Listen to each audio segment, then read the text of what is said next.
This is Inside Indiana Business Radio on demand for Thursday, January 22nd, 2026. I'm Gary Dick. A new study commissioned by Greater Fort Wayne, Inc. suggests a new casino in Allen County would create long-term value for the local community.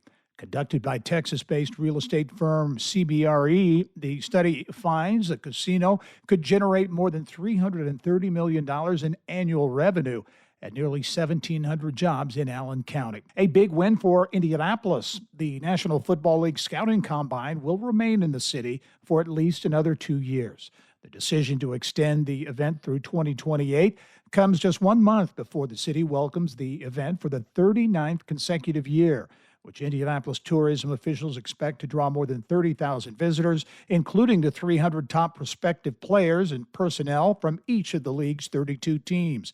It's also expected to generate more than $9 million in economic impact. Inari Agriculture will permanently lay off 64 employees at its West Lafayette area facilities. Following a company restructuring, the biotech company notified affected employees of the terminations Tuesday. Inari also operates facilities in Cambridge, Massachusetts, where it is headquartered. From the state's #1 source for Indiana business news, you're listening to Inside Indiana Business Radio.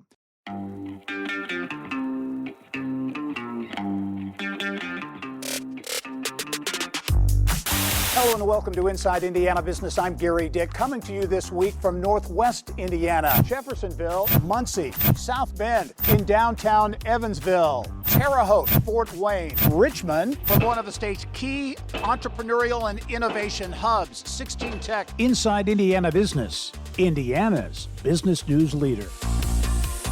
A Democratic state representative from Indianapolis said he would like legislators to probe deeper into financial dealings involving the Indiana Economic Development Corporation. Longtime IEDC critic Representative Ed Delaney says he plans to file a resolution that calls for creating a House Select Committee to investigate the IEDC and, quote, release findings and recommendations for improved transparency and stewardship of public funds, end quote. Delaney's proposal comes about 9 months after Governor Mike Braun ordered a forensic audit of the IEDC and affiliated entities, including the Indiana Economic Development Foundation, or IEDF, Elevate Ventures, and the Applied Research Institute, among others.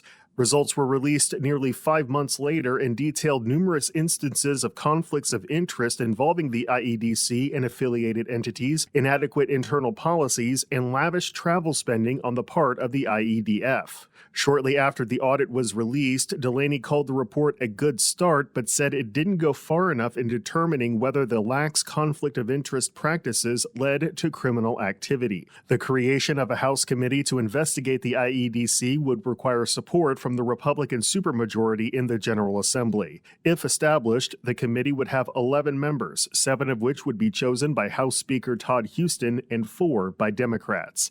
Alex Brown, Inside Indiana Business Radio. Financial Center First Credit Union has selected Ning Duong as its next president and CEO. That's effective February 2nd. She brings more than 25 years of credit union experience, most recently serving as Chief Operating Officer at Credit Union West in Arizona. A Carmel-based attorney has been indefinitely suspended from the practice of law after the Indiana Supreme Court determined he failed to cooperate with the state's disciplinary process. Wright was suspended from the practice in August of 2025 for failing to submit written responses to pending allegations of professional misconduct against him. This is Gary Dick for Inside Indiana Business Radio on Demand.